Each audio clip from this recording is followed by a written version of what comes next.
Welcome to the last days of 2020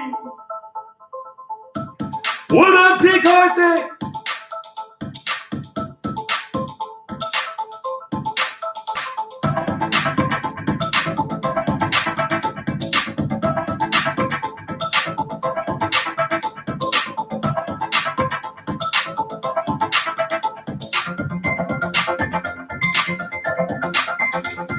I am MTK on the MIC.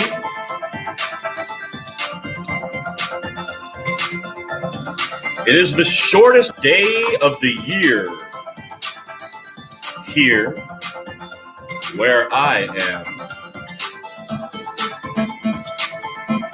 The 21st of December.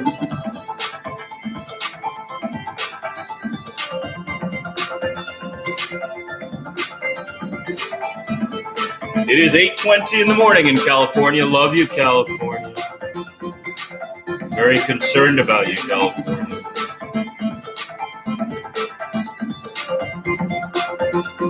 11:20 up and down the east coast of the USA. From Florida to Maine.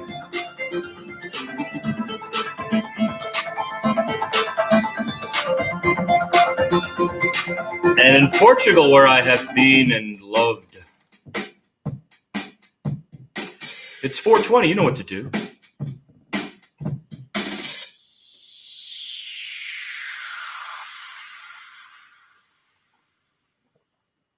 Ring out the old, ring in the new, ring happy bells across the snow. The year is going, let it go. Ring out the false, ring in the true. Ring out the grief that saps in the mind. For those that here we see no more. Ring out the feud of rich and poor. Ring in redress to all mankind. Tennyson as per Dad.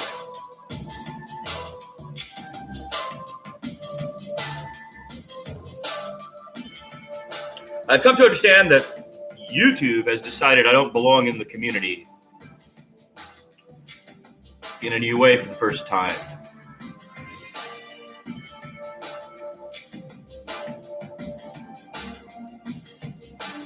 The last days, 2020. 10 years. I stepped off into social media. 2011 to next year will be 10 years on YouTube. I've put hundreds, no, it's got to be closer to 1,000 videos up on multiple YouTube platforms that I've used for different things. Baseball stuff is on Giants Baseball Corner YouTube, specific to it. Small projects. You can see all of these at mtk-on-the-mic.org, my archive site. But yeah, that week is done, friends. It's fun while it lasted. And the very first YouTube I ever made was not YouTube. That's what's amazing. The first time I ever uploaded a video to YouTube was not yet owned by Google. Google did not yet own YouTube when I put up my very first video. So I uploaded to Google Video on a dial-up from India. My first video on what is now YouTube, but basically YouTube before it was bought. And this is the journal, my journal, from 2007.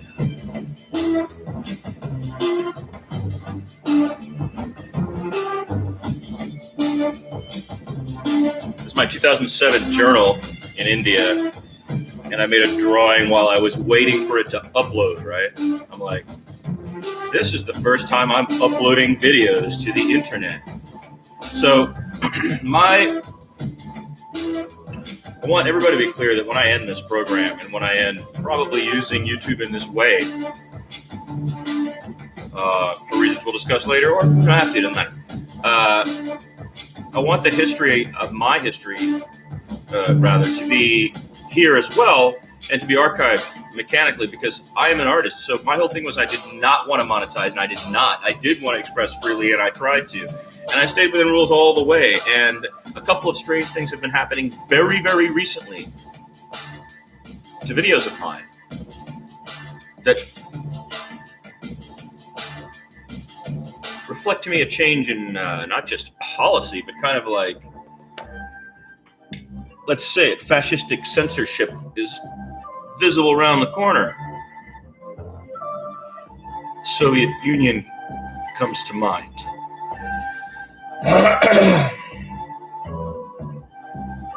Which we decried, right? Together, that amount of control of speech. So this is my journal from 2007 there, see? Signed, done. The day I put up my first video, by the way, those videos, YouTube, maybe you can help me with this since you're watching my stuff now and arguably censoring it for content, which I find startling. But you can know this, okay? If you go to YouTube MT Karthik, that's me. That's the 7 videos or something that I put up in India on a dial-up. They're beautiful. The music, it's nice. They're in French, I believe. The title cards are in French because I was in Puducherry. And here it is, 9 February, upload attempt, Google video, 6 p.m. Indian Standard Time, success. Friday, 5 short films by Atelier MTK. It was midday in France. It was dawn in New York. It was before dawn in LA, pre-dawn in LA. So this was, I just sitting there, I was working in my book on projects, and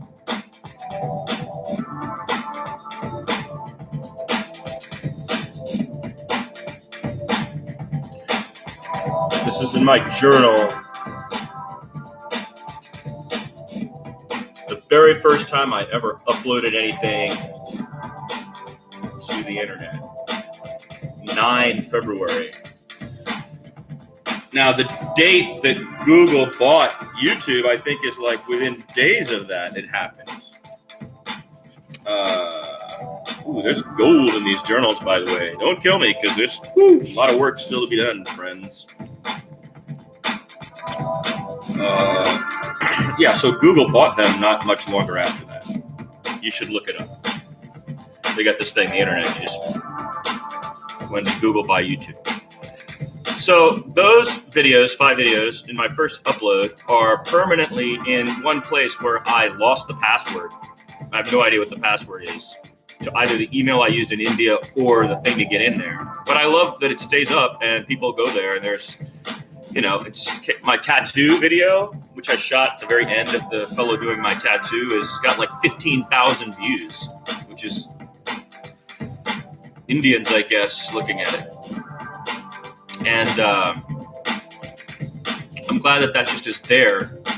But I came to the States to take care of my son, raise my American son, and created a whole entire identity and concept and way using YouTube after that. Here, basically on this thing, which I've used since 2011. So that was 4 years actually before I opened this channel. And in between, I used Vimeo. There's an MTK Vimeo. If you go to Vimeo, there's an MTK channel.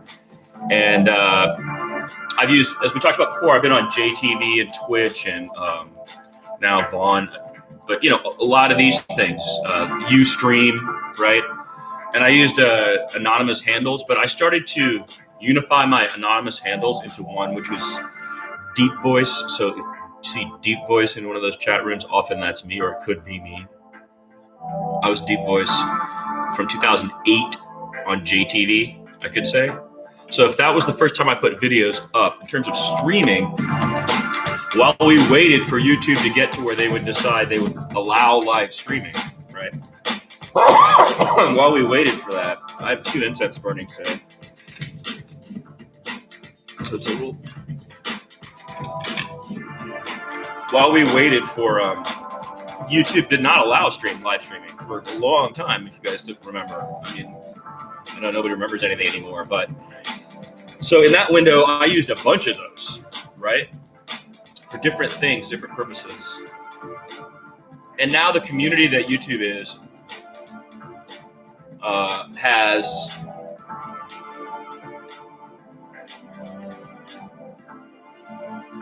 I don't know. Sorry, I'm thinking while we're doing this because this just happened. And at first I was really mad, like in a childish way. And then I was like, wait a minute. Okay, no, I don't really care because if you're just saying that I'm likely to say something that may not be appropriate for children, then that's cool. I could see that too, you know.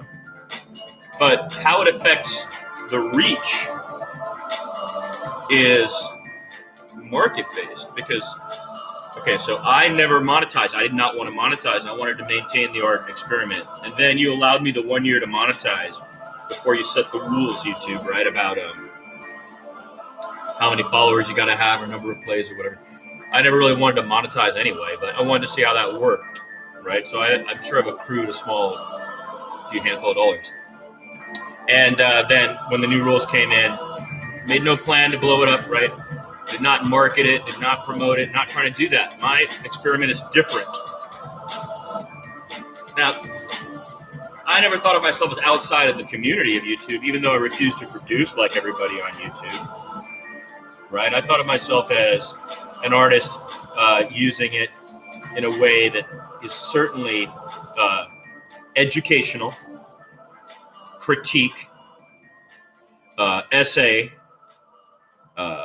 teaching purposes that are for this, you know, almost everything that's happening here is that it's non-profit, not for profit, should be allowed. There should not be a DMCA to have to protect it that way. That's how we're starting. So if I'm doing that and accidentally, while I'm changing channels, an eighth of a second or something comes on and a computer robots its way in there and says, you played copyrighted content,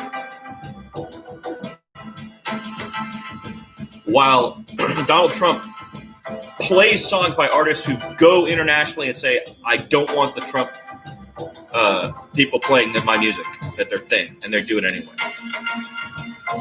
is an example of how the priorities of all this have become authoritarian in a way that is not in keeping with the First Amendment.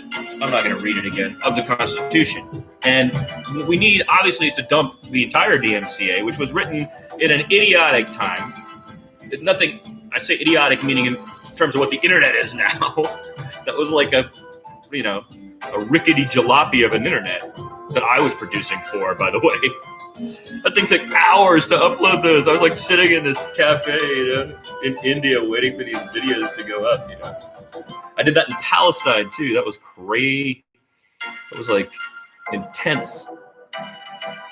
So YouTube or uploading videos or audio or all these things, this is the nascent days of that,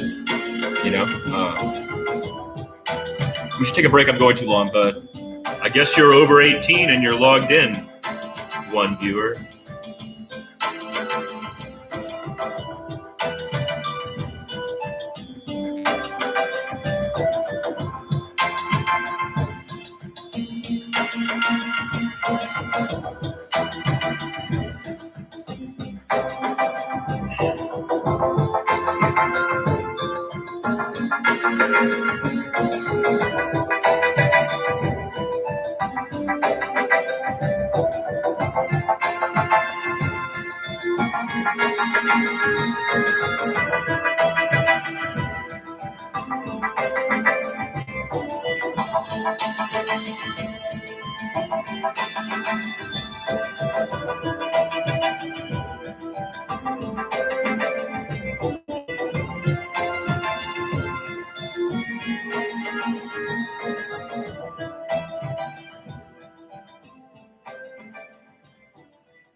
At the 15-minute mark, just looking at an old journal of mine as we discuss the end of my time producing on YouTube like this. Now, we have to talk about pirate radio. I come from the entire era of pirate radio, which fought even the FCC on these matters and supported Pacifica my whole life and was brought up in that culture as well, where the defense of this goes all the way to the Supreme Court. So when I'm on and I'm live, I believe my back is God all the way to the Supreme Court. It doesn't matter who's on it now. It doesn't matter that there's a woman who's 18 years younger than me on the court right now, is what I'm saying. I'm disappointed there's a woman who's 18 years younger than me on the court right now, but it doesn't matter even to her because I'm aware of what the FCC rules are. If anything, my critique on this channel has always been about, they're going to try to make what is supposed to be the internet, which is, what's happening to it is a restriction born out of post 9/11 paranoia, straight paranoia, or obvious intelligence gathering. And then landed with the social media crowd, which made it palatable.